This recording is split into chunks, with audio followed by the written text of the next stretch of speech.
Жамбыл облысында өрт қауіпсіздігі талаптарын сақтамай пайдалануға берілген нысандар анықталды. Мамандардың айтуынша кейбір ғимараттар міндетті қорытындыны алмай қолданысқа берілсе, енді бірінің жобалық құжатында кемшілік болған. Мұндай заң бұзушылықтардың алдын алу үшін қандай жұмыс атқарылып жатыр? Толығырақ тілші материалында.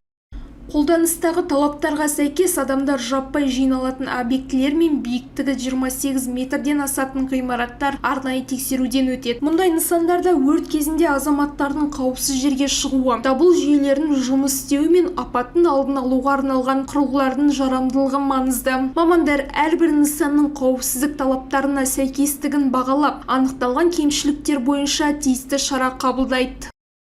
Тексеру барысында өрт дабыл жүйесінің жұмысқа жарамдылығы, эвакуациялық шығу жолдарының жағдайы, өрт сөндіру құралдарының болуы, инженерлік жүйелердің қауіпсіздігі және қолданылған құрылыс материалдарының талаптарға сәйкестігі бағаланады.